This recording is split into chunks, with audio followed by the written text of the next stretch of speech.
Namaskar. Hello and welcome to P Guru's channel. I'm your host Sree. Iyer. Joining me today, General Ravi Shankar and General Dushyant Singh. And I'm hoping that perhaps General Rajiv Narayanan also may join. He's running a little bit late. He has some other commitments. Sunday evenings are the times when we get all our homework done. So let's jump right in. Welcome to General Ravi Shankar, General Dushyant Singh. Namaskar, sir. How are you? Namaskar and thanks a lot.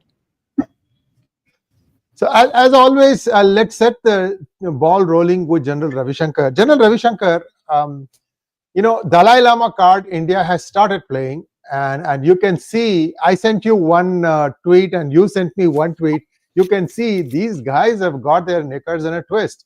Sir, one thing I have to tell all our viewers, people they are not understanding or are not, probably are not aware how much infiltration of the United States system has been done by China, wherein they are sending students by the thousands. Many of them come, learn the language, learn the culture, learn to speak it the right way, and then they go back and work for Chinese CCP. And this has become like a mass transfer. In fact, it has become so powerful. China held that as ransom for giving rare earths to United States, and US said, okay, fine, your 300,000 students can stay here. So this is the amount of stuff that is happening. It's been going on for 15-20 years. I don't know how many of you know General Ravi Shankar, General Dushyant Singh. There are at least 25 to 30 police stations in the Western countries. These are essentially Chinese police stations. I'm aware. Yeah, and I'll tell you, sir, this is become like they have become fanatical about this, General Dushyant Singh. There's a Chinatown in San Francisco, downtown San Francisco. There's a Chinatown. This Chinatown represented what was Hong Kong, which had its own flag, what was Taiwan, which had its own flag, and PRC. Today, if you go by, 99% of the flags are only PRC. I mean, fanatical about saying that we are the Chinese. You don't mean much. Of course, they have already gobbled Hong Kong, and what little resistance you can see of Taiwan. I mean, even that is dwindling. I mean, I have some pictures. It breaks my heart to see this thing, that these guys are just riding roughshod. General Ravi Shankar, set the stage for us. The first time India does something to commemorate the 90th birthday of Dalai Lama. Interestingly, Bhutan also endorsed the Dalai Lama, which again has got them up and down. My goodness, who is this? It irks them. It gets under their skin. Why aren't India doing more of this, sir? Well, look, let me put it in perspective. From what it was to now, I think lot has been done. You just don't go on the streets and start waving flags with China. You have to give them subtle messages and persistent and consistent messages. And that, I think, is going. All this was expected. It was expected that, when His Holiness Dalai Lama's 90th birthday is there, something will happen. And that announcement took place. And immediately China reacted by saying, look, reincarnation, who's the next Dalai Lama is our prerogative and no one should interfere with it and all that. And that was what they said. And Dalai Lama said what he had to say. Right. But after that, things happened. First, the Prime Minister greeted Dalai Lama on his 90th birthday. That's all. He's just done that, which is a big signal. After all, if you remember, when, Chingtelai of Taiwan, when he became the president, he was elected, and our Prime Minister gave, congratulated him. China was up in flames. They said, how can you recognize him? He's not a president, he's part of China and all that. In the same way, at this point of time, Dalai Lama being greeted by the Prime Minister is a big issue. It has been done. Then, of course, when the issue of this succession, who will do, not do, and all that came, Mr. Kiran Rijiju, who was there, he very clearly said that, look, this is an issue of Buddhism, and China has no role in it. Virtually words to that effect. No one else can interfere in this. And he was there, present for the celebrations. That's the second thing. And again, China took offense to this. Then Recently, we had the Chief Minister of Arunachal Pradesh, Pema Khandu. Look, his interview was very important. His statements. There are two, three things he said. He spoke about the dam and all that, but other things he brought in. One, he never mentioned about this dam being in China. He said it's in Tibet. And he mentioned it 3-4 times in his interview with the PTI. It's in Tibet, and people from China come and see. They wanted to build that. So he's made the differentiation that Tibet is different from China. And for a chief minister of a state to say this is very important. The second thing which he said is, look, Hindi is our state language. No, Arunachal has a funny thing that every valley has a tribe, and one tribe doesn't know the language of the other. And the link language there is Hindi. And virtually the state language is Hindi. And he says this is part of Hindi and it's India. So there's a cultural, seamlessness which he has built. And he's very clearly said by having Hindi as a state language, it's not part of China. And that would have hit China very badly. Okay. And I think that's these two statements of the Arunachal Pradesh chief minister are very powerful. And the second thing which he said about the dam is it's going to harm habitat and ecology. Now, these are people's issues. And people's issues in that area have no border. It will go across the side, that side.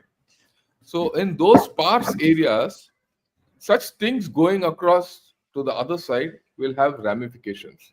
And this is not a long, short-term problem of that building dam. That building dam will take 20 years. Okay. So if you look at it, and then recently, just yesterday, uh, His Holiness went to Ladakh. And how did he go to Ladakh? Yeah, look at this. He went to Ladakh in an IAF plane. That sends a bigger message. And he's going to be there in Ladakh for good about 2-3 months because he'll take 2 weeks to acclimatize at his age.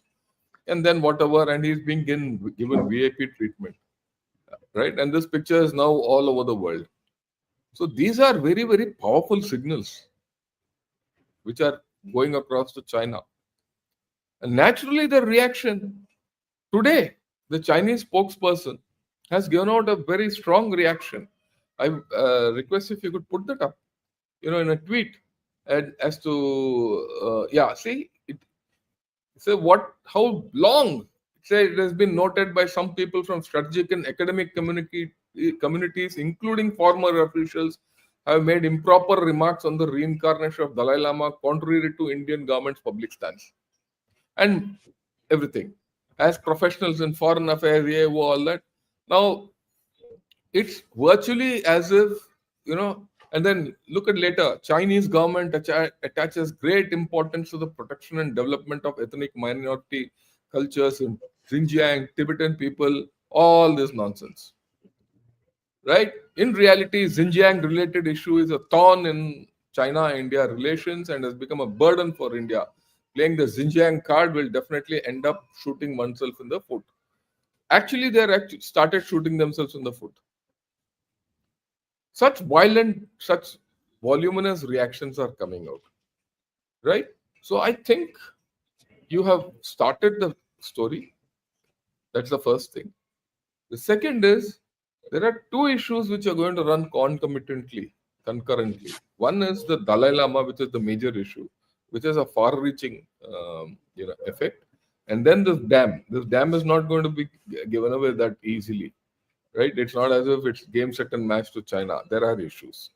Both are long-term issues. And what we have done is just start. We have shown them the Tibet card. We have not played it. We have just shown them. This is a card which is here. Behave.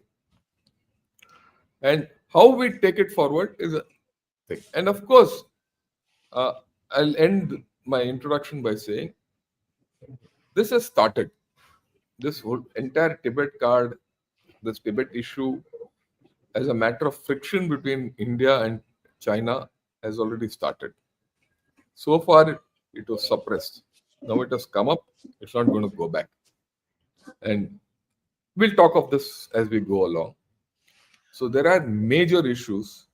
I think we have to now rethink our entire policy on Tibet, or we have to rethink our entire policy on China and the larger construct. And things have changed, and we'll discuss as we go along. Thank you so much, General Ravi Shankar.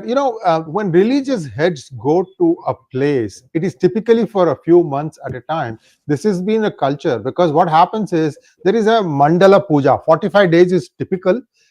Buddhism may have its own equivalent, but that is exactly what you said. I mean, first it takes time to get acclimatized at the high altitudes of Ladakh, and Ladakh has a fairly large Buddhist population, and it makes complete sense. So, General Dushyant, I have a simple question. You can add to what General Ravi Shankar said, and then I have a simple question, sir. The CCP does not believe in God. And why do you care whether there is Dalai Lama or not? You don't believe in God. If you don't believe in God, where is the question of reincarnation? I mean, you don't believe in God. You have no space to talk about this. Sir, over to you. Yeah, that's the contradiction which is there as far as the CCP or China is concerned. I would rate it more not as China, but China CCP, or CCP is the country which we are looking at. PRC, want to call it PRC, but I would Yes, yes. say CCP. Now, if you go by ethos, that means no religion as far as communists are concerned. But of late, you would have seen that the that entire country has changed tack. What it has started doing is, it didn't believe in capitalism. Some form or the other, capitalism has come into that particular country. So overall, I think they have learned their lessons from the Russian or the USSR 1991 episode, and don't want to go along that line. So they are kind of doing a balancing act of looking at their peripheries. You see, if you want to defeat China, they also realize that our weakest links are the peripheries. In fact, before they actually took over these areas, they used to call them as barbarians. And this is recorded fact. Xinjiang, Tibet, the areas of inner Mongolia, they were all known as barbarians, not fit enough to be equivalent to the Han Chinese who were there in the eastern coast. So they had to change their tack, and that is why you find that they have consistently engaged Tibet, because Tibet is a problem for them. Their religious head sits in India, who, if he says something, even though the generations have changed, still he has an impact in Tibet. So if Dalai Lama says something in Tibet, makes a statement, it has an impact in Tibet, and that's a problem. And that is why you find what all the Chinese have done. They have taken out a border law, roping in the Tibetans along the border, forcing them to settle there, putting a Han Chinese into their areas, also putting in the border defense regiment and the PLA guys there, so that they are kept on toes. They have been mandated by this border law to defend the line of actual control, you want to say, or McMahon line in their area. So what I'm trying to say is, it's a fear. Is the fear that one population which they may not be able to control is Tibet, because of the power center being outside Tibet. That's the first part. The second part about adding on to what Jan Shankar has said, there is a normal perception going around in the environment, whether it is in India or whether it is abroad, that India is probably not doing enough to play the Tibet card. I would agree to this to some extent, maybe say 10, 15 years back, but over a period of time, slowly, certain things are being done. Like Jan Shankar said, that there are things being just put on road. For example, there are now along the border, we have opened 2, 3 schools which are known as Tibetan culture schools. So therefore, they are targeting awareness about the Tibetan culture into the Indian side of the environment. Then second thing, which is being quietly done, and that is that this whole thing about reincarnation of the Dalai Lama has been given multiple twists. How has it been given multiple twists? It's not given by the people just as a figment of imagination. There are informal and formal organizations who are carrying out discussions, debates, and throwing out papers every day. For example, the emanation issue has been just thrown out. What is emanation?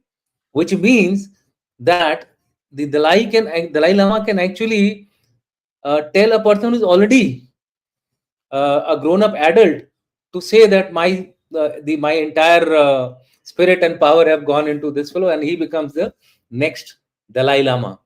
Now that is something which is which we need to be careful of. It may not be a traditional reincarnation process the way it used to happen by the Garden Fodrang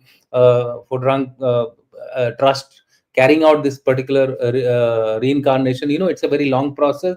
It goes through identification, testing, etc. This would create a vacuum should the Dalai Lama expire, and in that case, the entire Tibetan society can go haywire. So this thing about emanation is very much on the cards.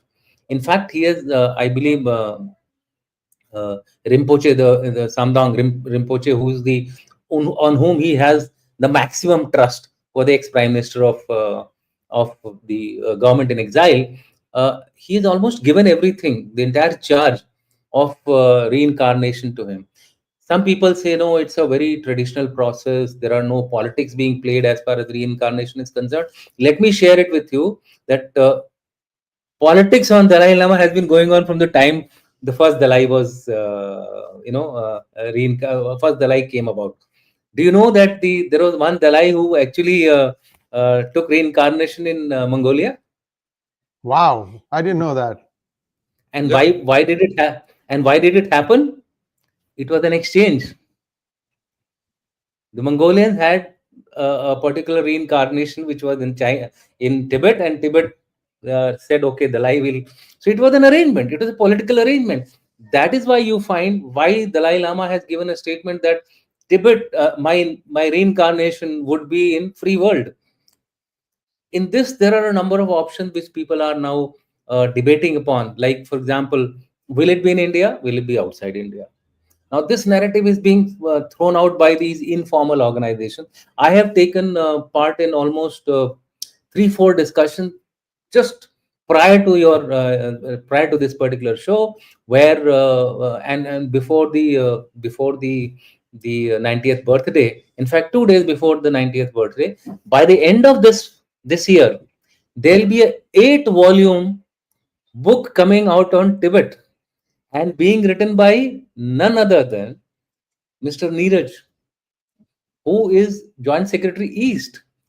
He's wedded to this passion. Imagine when this book comes in 8 volumes with all his. In fact, I got to know about so much about Tibetan culture through him, through the discussion which we had. We had a long 1-hour session with him, and mind you, in the context, there are 3-4 options in the context of India. What is being spoken about?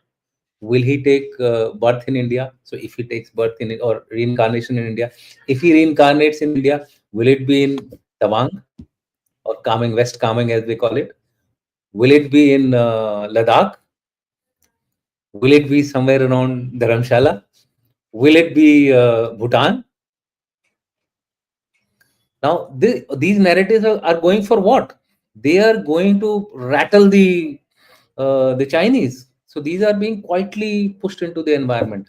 And the last option is, can he be in US? Or can he be in Australia? There are a lot of people in Australia as well. So let the Chinese do what they have to do. If they have created Chinatowns, I have myself once traveled in a bus, which was which runs all across from New York down to Washington DC, and it only stops at Chinatowns. It has its own police station. It has its own control, etc. They are doing it. I think the Americans must get conscious of this particular fact and take certain corrective actions before they expand their writ. Imagine in some other country having a police station. That's really scary. I mean, imagine if in India we have some police station or some other country, we will go berserk. So what I'm trying to say is that, do you know that There is Nalanda University is known to everyone that we have opened Nalanda University. But not many people know just next to Nalanda University, there is Vikramshila University also. Within a span of 20 kilometers, you have two huge universities. What are they doing? They are focusing on propagation of Buddhism. And who are the students here? Mostly foreign. From where? Japan, North, Southeast. These are the guys who are going to become your ambassadors. These are long-term measures, but what I'm trying to say is that there is a revival of Buddhism, and in one of the discussions, I had suggested, why don't we reclaim Buddhism? By Yes. that, what I mean is, why don't we reclaim Buddhism as Indians? After all, Buddhism started from India. Just we celebrate one, birthday of uh, uh, Buddha Gautam Bodh. Purnima. That's Buddha Purnima. That's it. I think we got so many artifacts which are available in our country. Varanasi, Nalanda, Golconda. You can name them all over. The Buddhism presence is there in India more than anywhere else. Why aren't we claiming it? So this was one suggestion which I thought I gave it to them. Maybe it will have some traction when it reaches the people who are actually into power. We can't really dictate them what they have to do, but by and large, you will find that there is a movement towards pushing the Buddhism narrative as though it's part of India, and it is part of India. Why not? It is part of India. The last thing which I want to say is about the kinetic. These are all soft power, non-kinetic. What has been done today, early morning, was a great kinetic message, which has been given to whom? Not to anybody else, but directly to Xi Jinping, if he's in some state to understand, or the current CCP, which is managing the affairs of China. Early morning we had done a drone attack fairly deep into Myanmar against the Ulfa. militants. Yeah, Ulfa. No, Ulfa. Ulfa and NSCNK both. Oh, okay. Both, Okay. both have been targeted. Why NSCNK and Ulfa? There are reasons. Ulfa is related to Assam, NSCNK is related to Nagaland. But more importantly, these guys were also supporting the Manipur insurgencies, which is going. Sagaing region is on the border of Nagaland and Manipur. So Sagaing is one area where you'll find all the militant groups staying, not only NSCNK. It's The like other side also. yeah, it's like a resting place. It's a resting place where they get weapons from the Chinese. They are able to do the drug trade from there. And as you know, today the world's largest drug manufacturing or factories are in Golden Triangle, in specifically to Myanmar. As per last reports which I had checked, the re-immigration of people who had left Myanmar has been in huge numbers in the areas where the opium, etc., was being produced, because now they're getting so much money.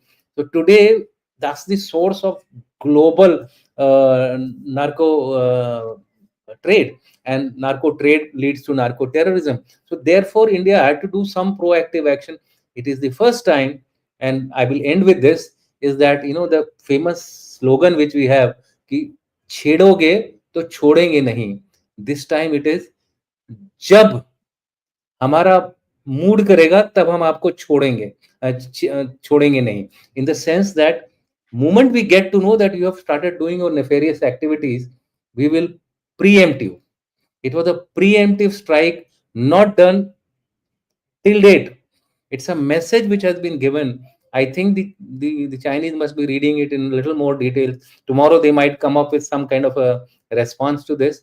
I've taken the liberty to say that the incident is correct and true, although I am also as aware as it is on the Twitter. But my own reading is that the incident has been correctly reported. It's been actually that this kind of attack has actually taken place. So there is a whole lot of change which is taking place, and the change is for good. That's the way. I'll stop here. Thank you so much, General Dushyant Singh. And viewers, I don't know how many of you know this. It is believed that about 90 to 100 million Chinese are followers of Falun Gong. Falun Gong is a very Buddhist organization.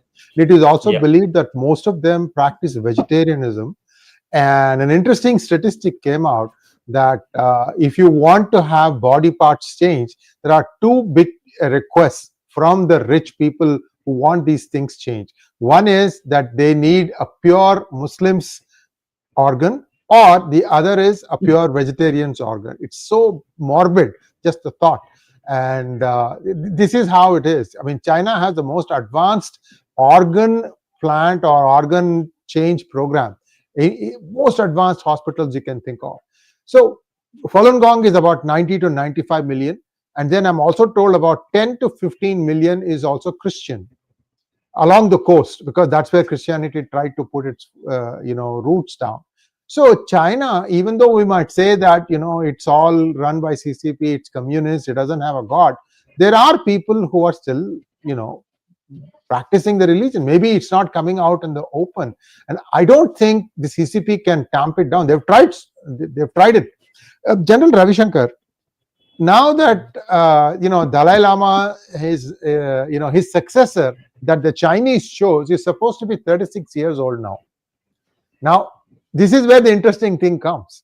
That's Will see whoever Dalai Lama chooses is going to be obviously the one that people will accept, isn't it? How do you see this dynamics play out? Look, let me put it. I'll put it. Well, I'll take you into something which we have not discussed so far. The first thing is what I'll take it from actually where you said. Which is the largest religion in China? Buddhism. Yes. Buddhism. It is not Tibetan or Theravada Buddhism. It is Han Buddhism. But Buddhism is Buddhism.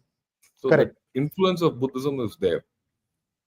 So that is why Tibetan Buddhism can instigate a lot of problems all over in China.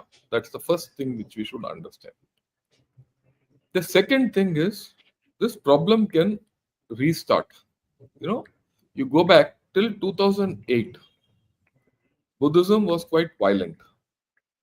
The protests in Tibet were quite violent.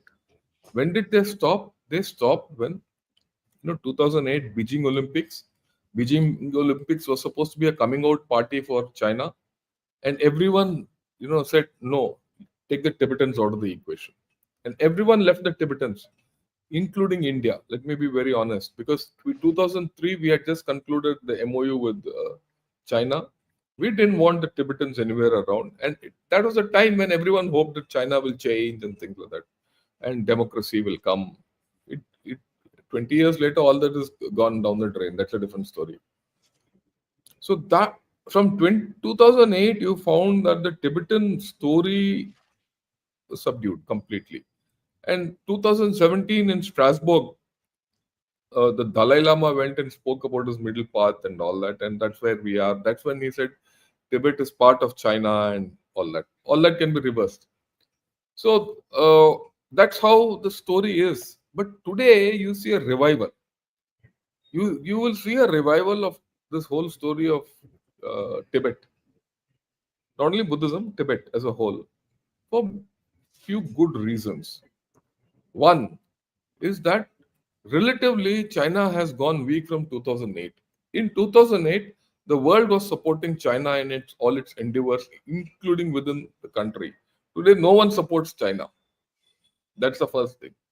Second, India-China dynamic has changed considerably over these years, especially in the last 2-3 years. Huge change.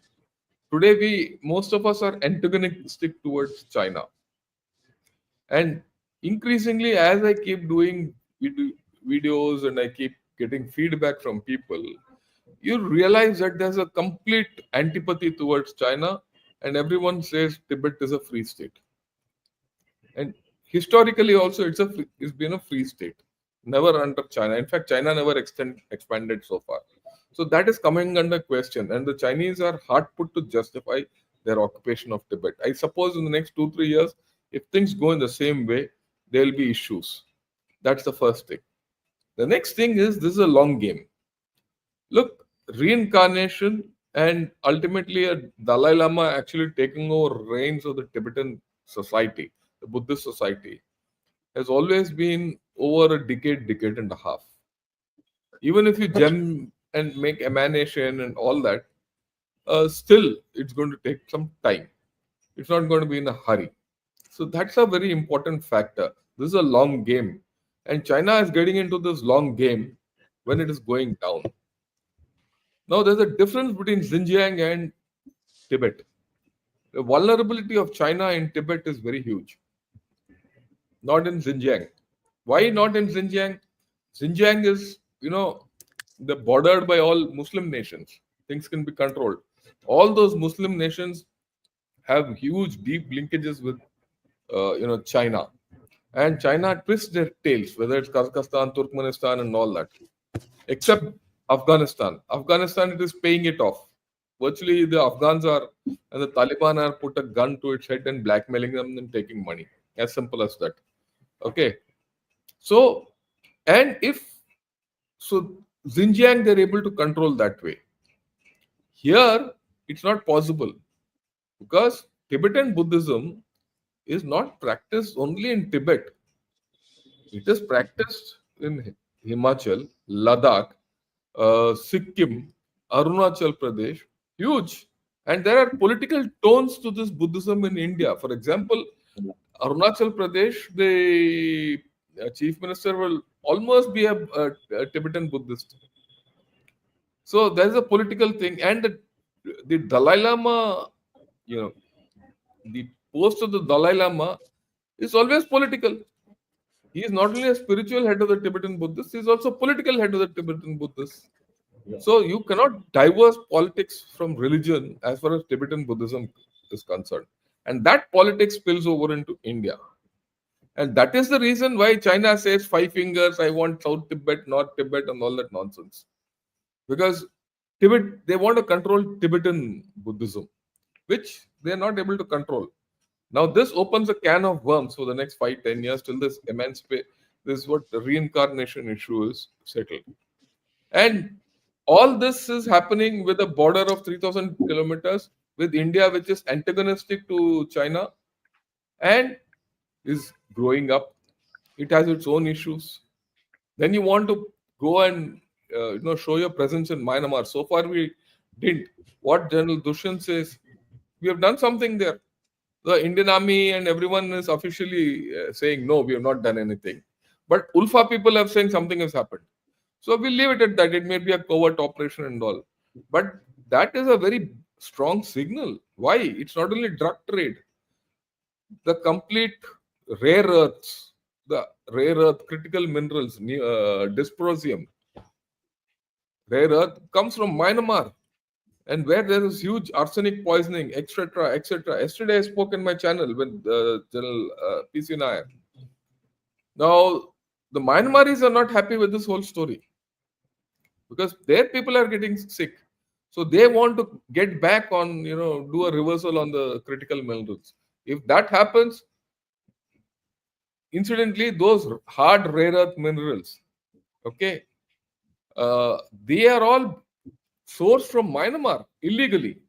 If something happens there, China is in a problem. Don't think China is restricting rare earth minerals only because they want to twist everyone's tail. They're not getting rare earths also, the basic things. So there are layers to this whole story in Myanmar, and we have done something there. So if that flags off or that catches fire, and then Tibet itself catches fire, don't look at it tomorrow, day after. Look at it. I said it's a long game. What happens 2 years hence? What happens 3 years hence?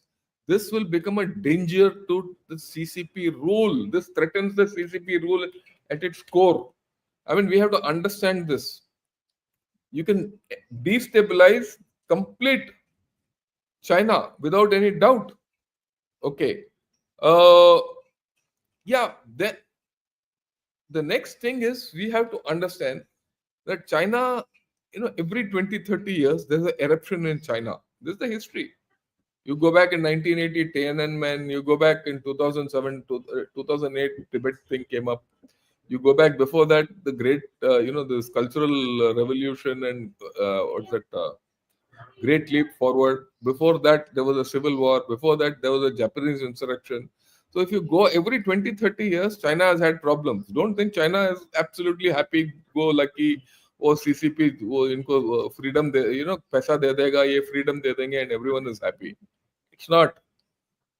If this Tibetan things comes up, there'll be a huge problem. People say, no, they have put a lot of money in Tibet, a lot of Tibetans won't take part in this problem. I agree. 80% will not get involved. But you don't need 100% of Tibetans to create an uprising. The actual figure to create a problem is just 3 to 4%. And my guess is at least 15 to 20% will get up. And if there are two Dalai Lamas, one nominated by China and one by, the Dalai Lama here, and that man comes up and that Dalai Lama is in India or wherever, then you are going to see divided loyalty of Tibetans within Tibet. There will be still people who believe in the Dalai Lama. There are a lot of people.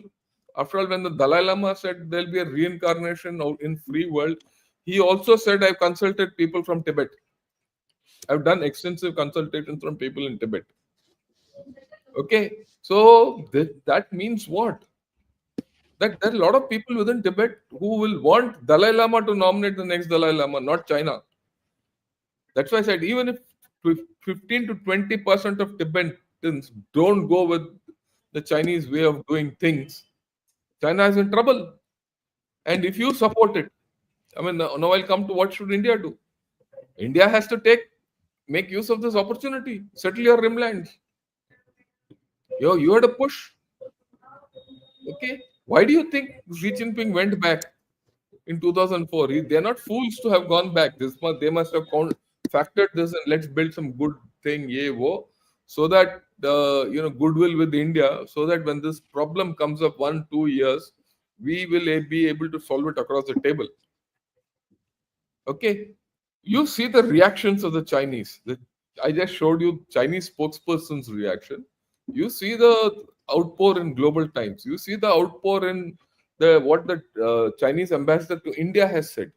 I don't have his tweet with me. It's at times it sounds as if they're threatening India not to do. Yeah. And we also must understand, right? India is not. Everyone thinks India is being soft. For example, we've already given up the one China policy when Madam Sushma Swaraj was the foreign minister. After that, no one speaks of one child policy, one China policy.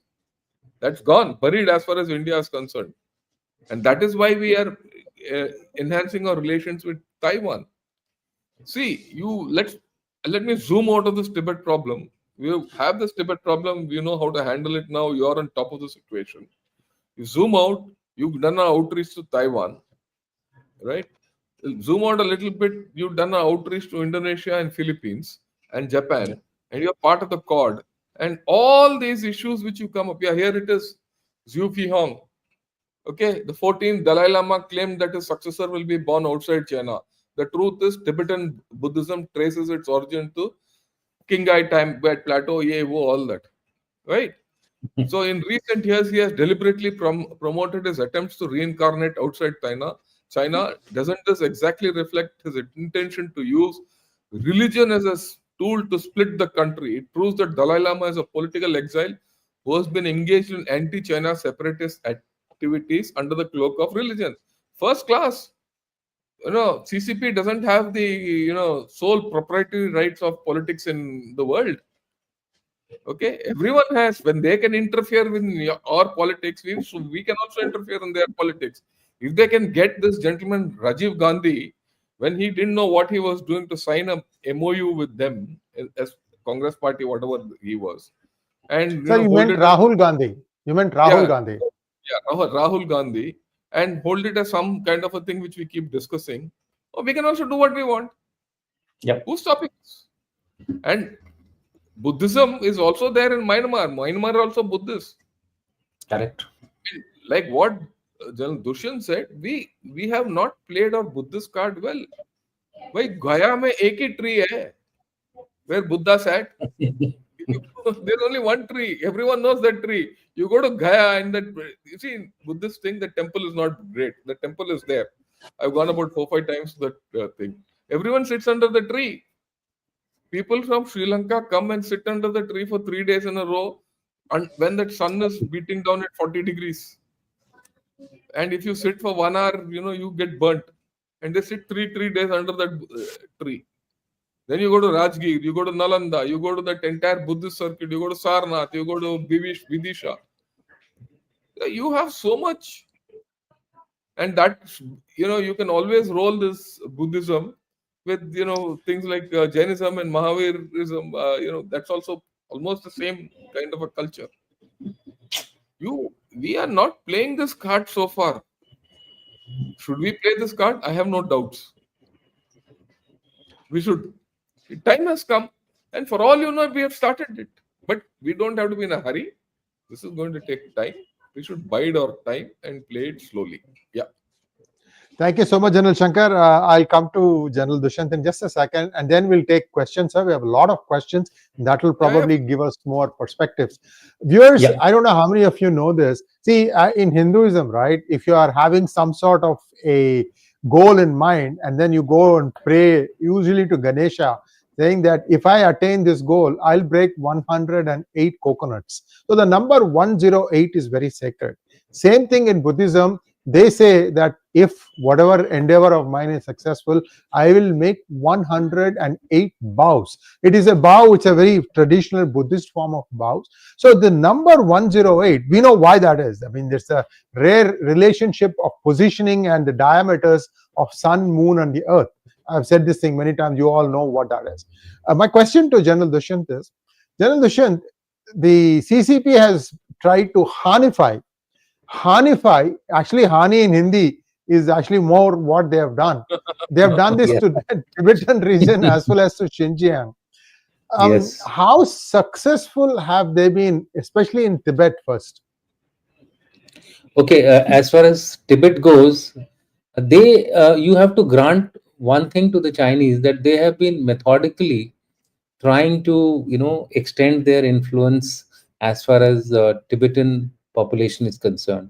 They are also of the view that the second and the third generation and the fourth generation now, which is coming out in Tibet, has no direct linkage to the Dalai Lama and the turbulence which went through.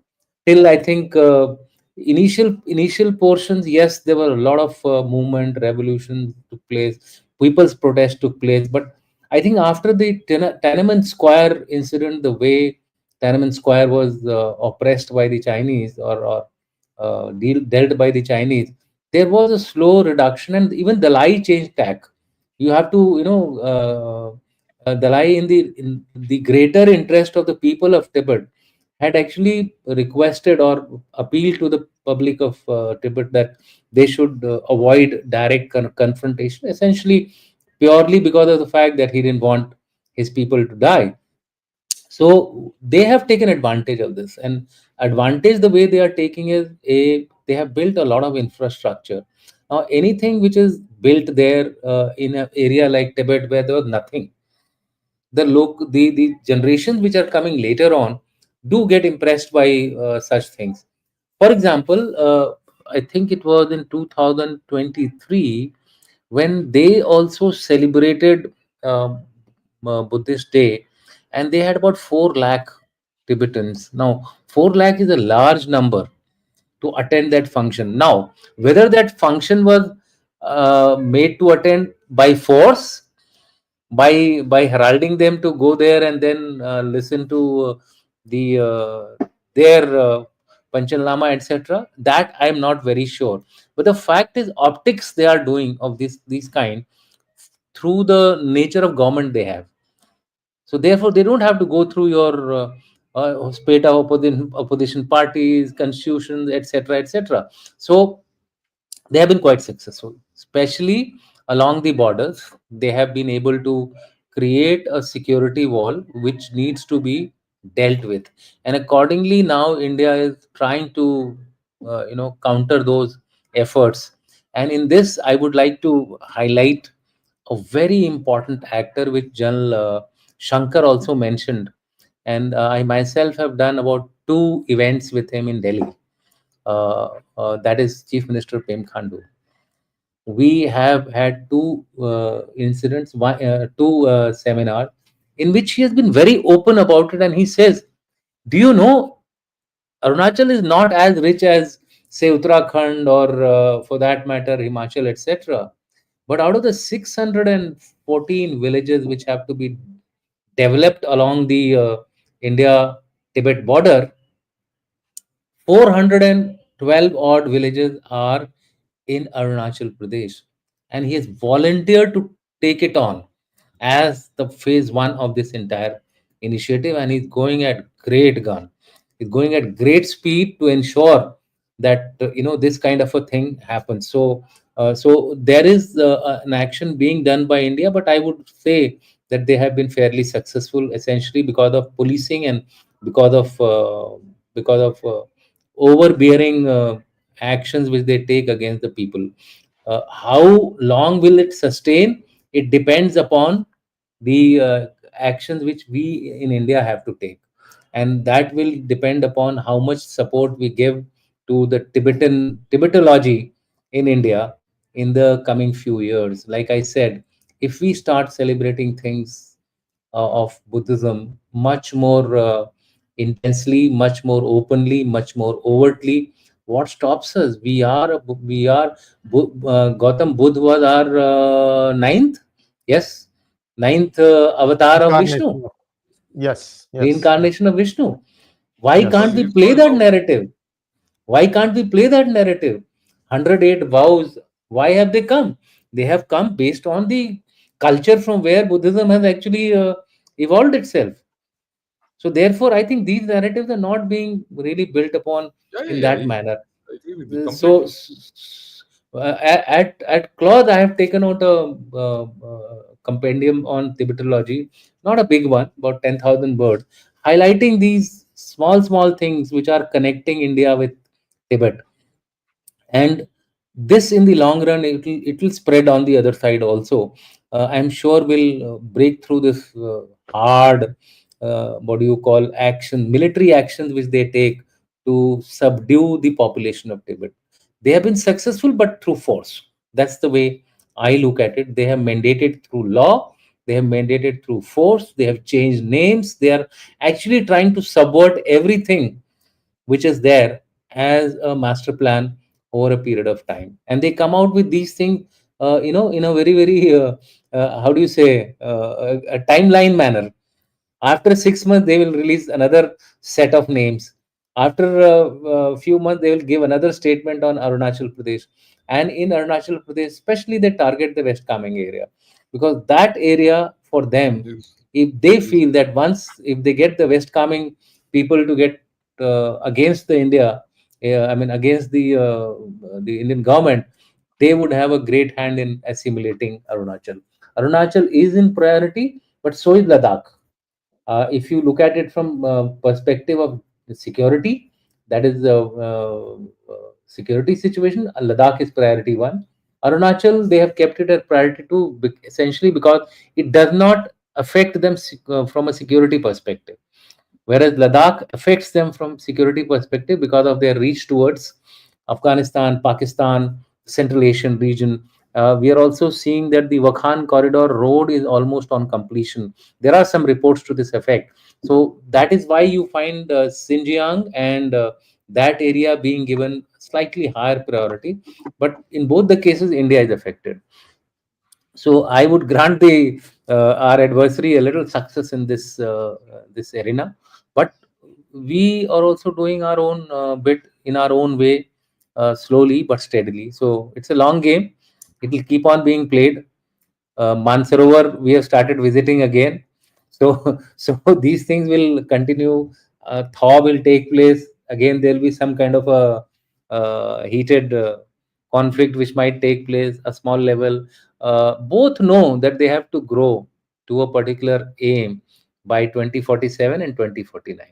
I think that is the primary driver for both these countries, and we both must take advantage of it, whether it is Kautilya on our side or Sun Tzu on their side, because both are playing the same game.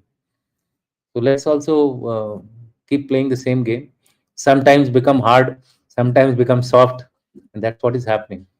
So we will play the Taiwan card, we will play the Buddhism card, we will play the reincarnation card. In fact, there is a huge move possibly, and if that happens, I would be the most happiest person if the Dalai is born in Ladakh or reincarnated in Ladakh. Imagine what is going to happen. And people are True, now, true.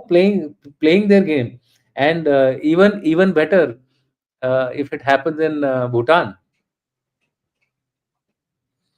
then Yeah, Very true, sir. yeah. I neither mean, Yeah. India can the neither thing is, India can. Huh? Yeah, no, go no, ahead, sir. what he's saying is very critical.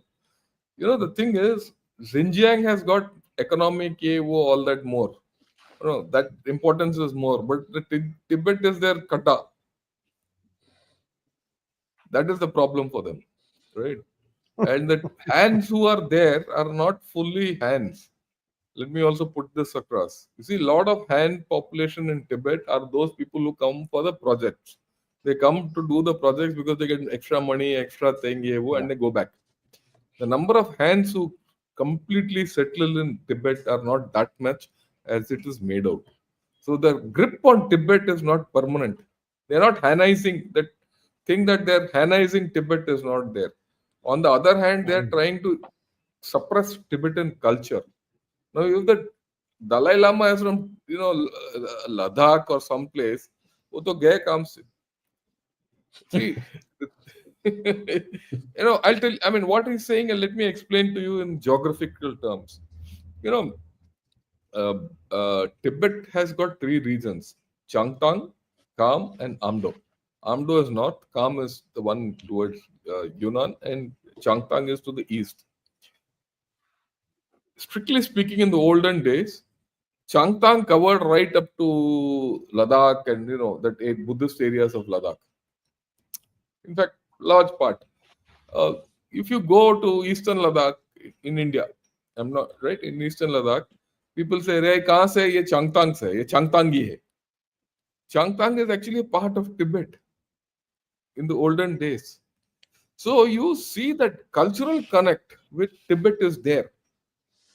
If there's a chap from Ladakh who's Dalai Lama, actually you're going to control Tibetan Buddhism from sitting in Ladakh.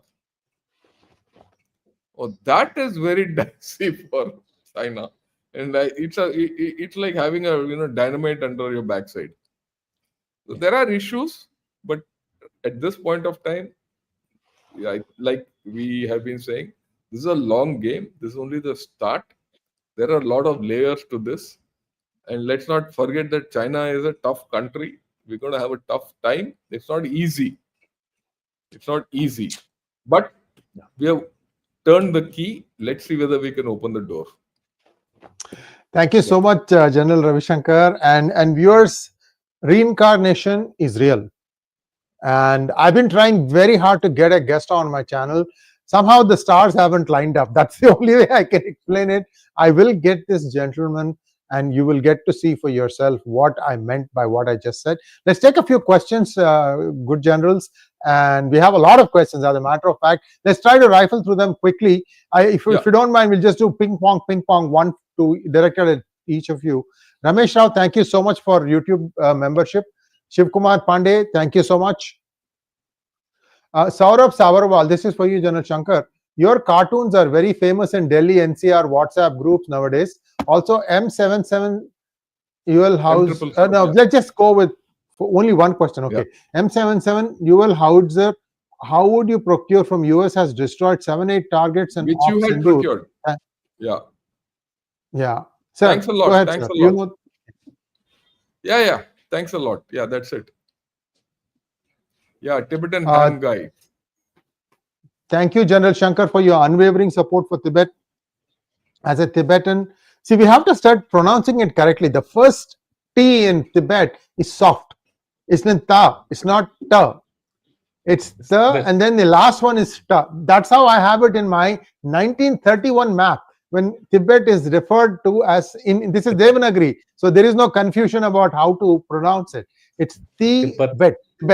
As a Tibetan, I believe more than 60% Tibetans will rise given the opportunity. Currently, they must lie low due to extreme surveillance. Yeah, I agree with you. We wish you the very best. We are with you. Let's be very clear. Vatyam Vamshi Sharma, this is for you, General Dushyant. General Rajiv, what should be the way forward for India to diplomatically isolate / insulate Bangladesh and other? Sir, this is out of topic. Let's not go there. Let's go to the next question because there are so many to cover. Sorry, we'll do it next time. Vasu Iyengar wants to know, Sreeji, a lot of us feel Ganeshot, P Guru's clause are all being shadow banned. Could you please share a bit of wisdom on how to counteract from your experience? Very simple. We have given you WhatsApp groups. If you join our P Guru's WhatsApp group, I think this is in thousands now.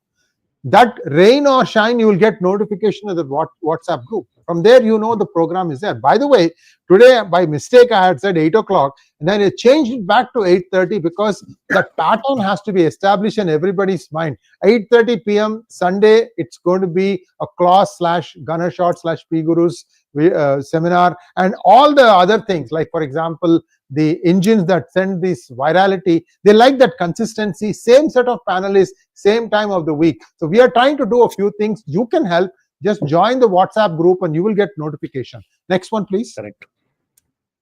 Krishna Kishore wants to know, this is still with General Dushyant, sir. Why not declare India's border is with Tibet and not China? Okay, this is already being done in some form or the other. Officially, we have not declared it, but unofficially, I think it is being mentioned all across. Even once the chief minister has said this, I think it's also got the official confirmation as well. The main actor in this has already said it. So take it. Yes, it's the chief. It's the state government which has said it. It will happen. Yeah. This is for you, General Shankar. It's a two-part. It's a long question, so I'll just read it out. The Dalai Lama has many years to go. He has clearly stated that his reincarnation shall be born in the free world in general and Bharat in particular. Thus, the next Dalai Lama, continue please, occupied by the Tibetan people would be a born resident of Bharat. Of course, the Dalai Lama as an institution is gender neutral. What effect would this have on China's policy? China will have a problem because if they nominate a Dalai Lama and another Dalai Lama here, they're going to have a huge problem. That will create a rift within Tibet. You see, the first thing is it will create a rift within Tibet because a lot of people will not agree to that Dalai Lama. And, you see, go back to the Panchen Lama who was there. The current Dalai Lama nominated a Panchen Lama within Tibet. That fellow was lifted up and taken out and he is no more there. And they put their Panchen Lama and that fellow has grown up. Now, he is supporting the Chinese stance at this point of time. But the problem in this case is the Dalai Lama, which the Dalai Lama now nominates, will be outside Tibet. So he has got no control. So they're going to have a divided population, ethnically, religiously. And nothing like religion to, either bind a nation or spoil a nation. So that's where China is worried. That's why they're meltdown. This is like a nuclear reactor which has gone super critical. Yes, sir. Yes, sir. There are some rumors, I'm not very sure, that the Panchen Lama is alive, the one who is supposed to have gone missing. Maybe. There are some rumors. Maybe. It has been deliberately. Yeah, it has been deliberately kept like that. So you have a technically two Panchen Lamas, technically. Yeah. During the 1950s uprising, a lot of stuff got brought back to United States that has still not been completely explored by specialists, in my opinion. And there is an idol of Shiva, which goes back, I think, 60,000 years or something of that unbelievable age. And that is there. 60,000, yes. Oh There's a lot of stuff that it's all being kept hush, hush, hush, hush. I don't know. Maybe Americans don't know whom to give it to decode it. I have no idea what has happened there, but I think these things will start kindling interest in that also. Next question to General Ravi Shankar, please. Chirantan Saha wants to know, I see a defense expert opinion divided. Some say China would overtake US, others say US is still way ahead, and some say both US and China are declining and only India rising. By 2047, who would be number one and India's rank? General Ravi Shankar. I mean, it's not a big deal. India, China, and USA will be the big countries. Ranking has got very little value in this. I'll leave it at that. That's it. The short answer. Yeah. Next one, General Dushyant. Amitesh Behera wants to know why only USA and India, primarily the Tibet issue. Where is the rest of the world? Okay, so I think rest of the world is also there. Most of the West is on board, because if US is likely to support any move by the Dalai Lama, as far as its future actions are concerned, whether it is related to reincarnation, whether it is related to any statements on Tibet. So West normally follows the US. So there is a fair bit of support. I mean, and there are ambassadors. Richard Gere is one such ambassador. There are many others who are actually promoting. Australia has a huge support for Buddhism. So you will find that there is a support for Dalai Lama. Yeah, it is not. It doesn't come in the mainstream media, so we get this feeling that they are not being backed. They are being backed, and of course, Taiwan is always there as a factor, because of which the West is likely to back them in any future conditions.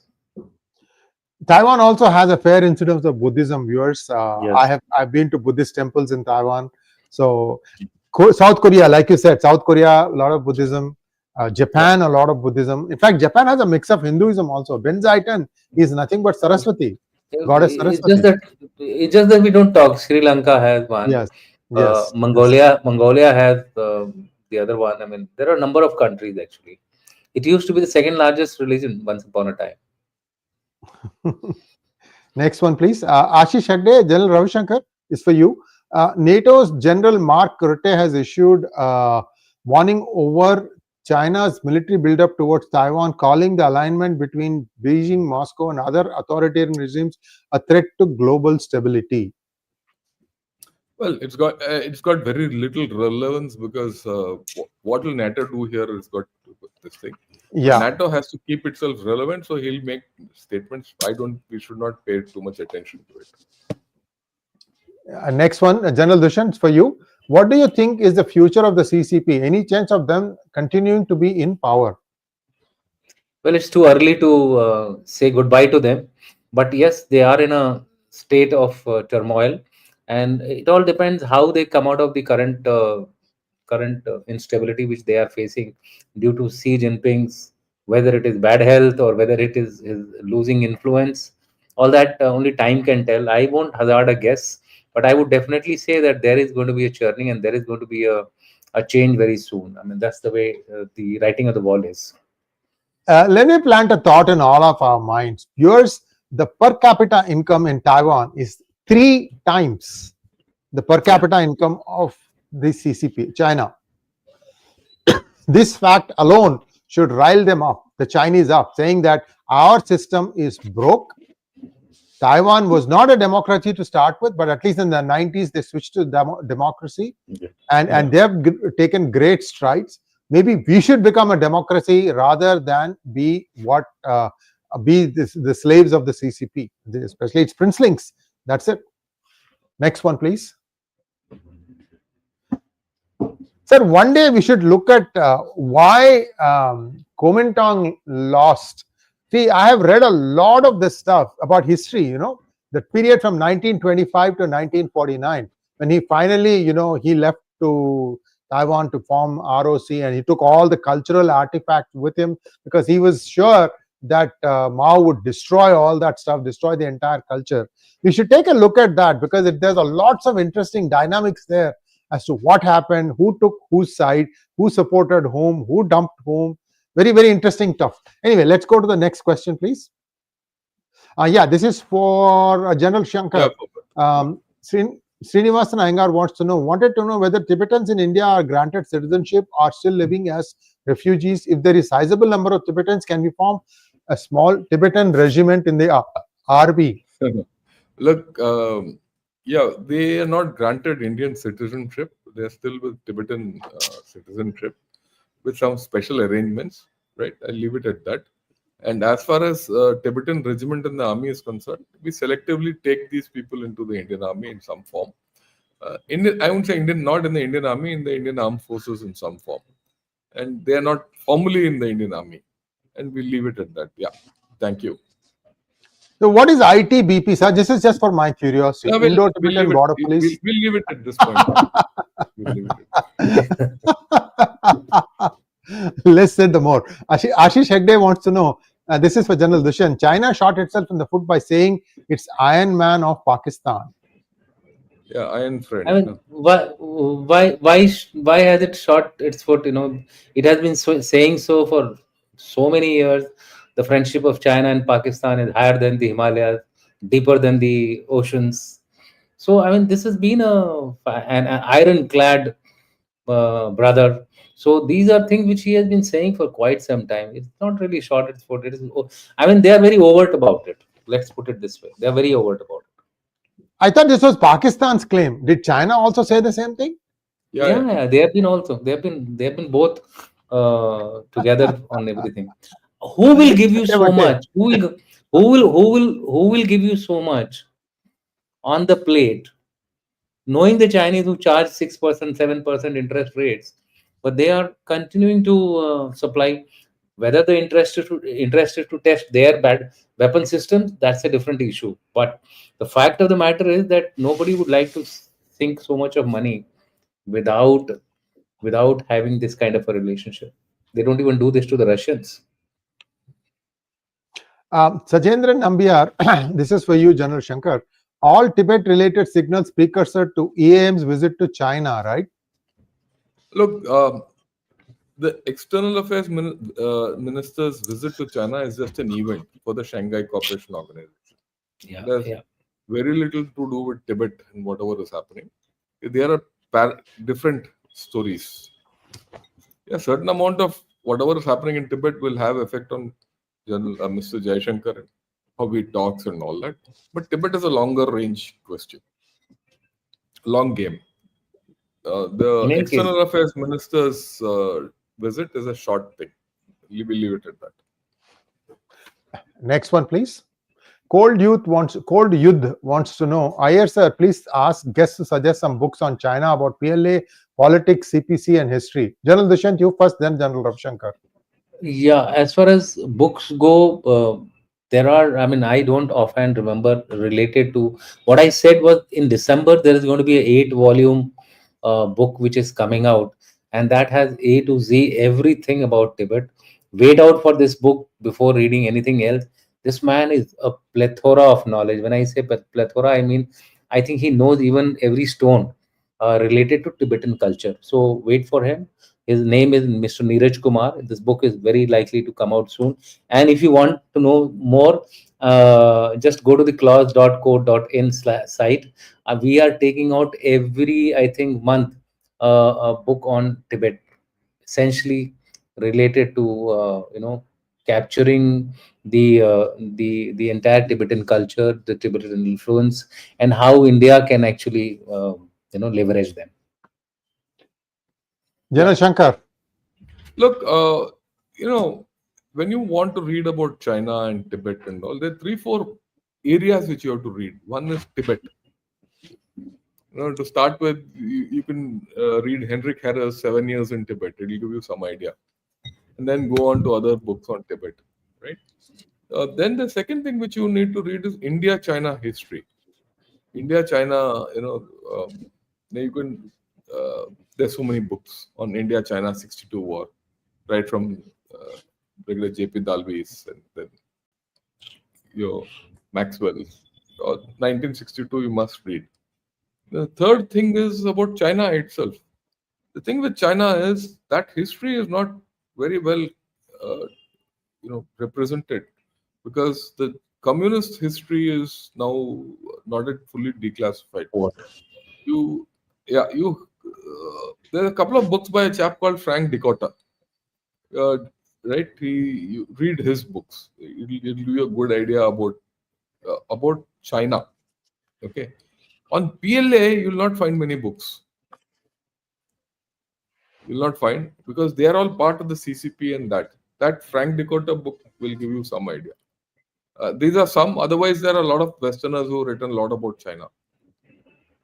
Yeah, Dragon's Bite is Rajiv Narayanan, but this is about PLA. Yes, this is about yes. So General Narayanan's book is a must read. I've been reading it. Fantastic book. Next one, please. Rajaraman wants to know, would Tibet pave way for China's disintegration? General Dushyant. Yeah, I mean, these are questions which you are asking too much into the future, right? They are, but one thing which I can tell you, the answer to Chinese fall lies in the control of the peripheries. So once we are able to dislodge the peripheries, Chinese will get restricted to Han, which is the area east of the Tibetan plateau, including Inner Mongolia. All those areas will go out of Chinese influence. So yes, you're right. It will go through the peripheries. Thank you so much, Saurabh. General Shankar, this is for you, sir. India has been weak in preemptive approach, whether it's military or in taking geopolitical decisions or grabbing an opportunity on international front. I think we just disproved you in the morning, Saurabh. The first thing in the about what happened in Myanmar. Sir, your answer. Look, it's not so. We've taken a lot of initiatives, and the biggest initiative is that Bangladesh wouldn't have come about if we didn't take that initiative, and we've done a lot. The only thing is we're not good in narratives, and I agree with you to some extent that we have not been doing many things to take the initiative and being aggressive because of one, our political system, then a socio-economic structure within India. We had to come out. Remember, the past 75 years has been consolidation of India, which is the larger part, right? Which is, I think, a very important thing which has happened, and then stabilization, and now it's progress, right? All these years you couldn't afford to be aggressive. Okay, it is now that we have started looking at it proactively. I'm sure things will happen. Don't worry. General Dushyant, this is for you, sir. Thank God we aren't as bad as USA having a Chinese police station inside the country, but they keep pushing different narratives within the country to trouble us more. That's right, but you should not get unduly disturbed about these narratives being pushed in, unless and until you get swayed by them. These narratives are as good as words, which are being spoken about. So therefore, the answer lies in A, fact checking, B, creating your own counter narratives. So there are some work going on these areas. People like us who are talking on the YouTube are trying to clarify various issues related to the narratives. So I think it's not a big problem. It has been created into a big problem just to attack our minds. And let's keep our minds strong. You all are followers of yoga here. This is for General Shankar. Idental Racine wants to know, how can we give a clear signal to China regarding Tibet? When you say long game, in 10-20 years, can we actually get Tibet to be an independent country? See, who can predict 10 years ahead? Can you predict tomorrow? So it's a long game. You play it as it comes, and you take advantage of it as it comes, right? And ultimate aim is to make Tibet an independent country so that it becomes a buffer between China and India. Whether that will be realized or not, well, it's a matter of time.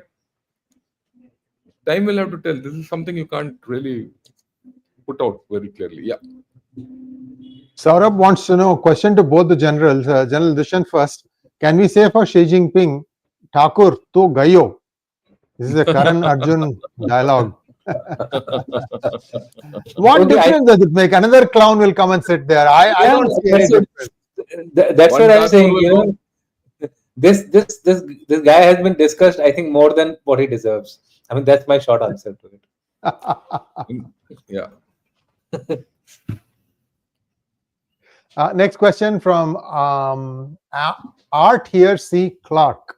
Russia now supplies 40% of India's oil. Will Yankee Doodle or China or others disrupt this supply chain? Any backup plan? General Shankar. See, China won't. China can't.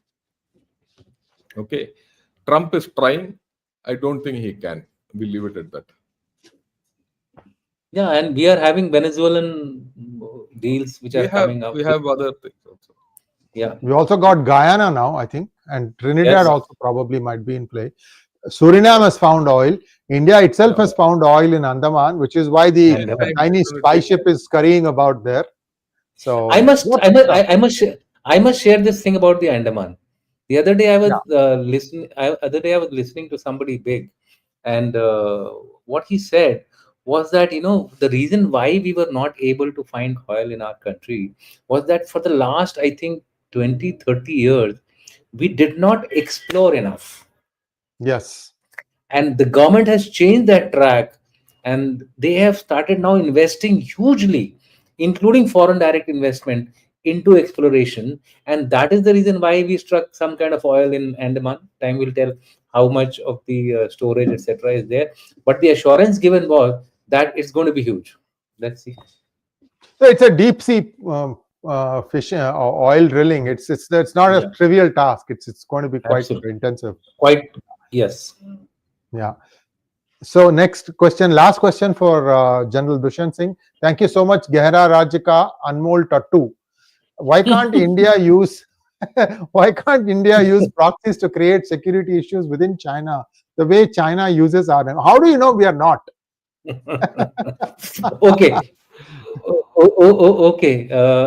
Do you think any country can survive without intelligence?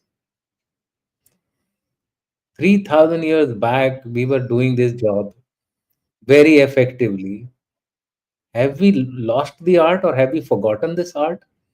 Just be rest assured, tentacles do go across if you want to survive in this world. I think that's the short of it. Thank you so much, General Dushyant. Thank you so much, General Shankar. It's been a pleasure and a wonderful session. Very different, I think, because we've kind of deep dive a little bit into Tibet and Dalai Lama and the entire Buddhism around it. Another place that I forgot to mention is Nagarjuna Konda, which Yes. the artifacts came up when they were trying to build the Nagarjuna Sagar Dam. I think that's why they called it Nagarjuna Sagar Dam. And there's a small island in the middle of the dam. That's where all the artifacts are placed. Yeah, Those there's of a you who museum go to on the Nagarjuna Sagar Dam, please, there's a ferry that goes and takes you there and then comes back. It's a beautiful, beautiful place. Do look at it. Look it up. So, sir, thank you so much. And we'll see you again next Sunday, same time. Namaskar.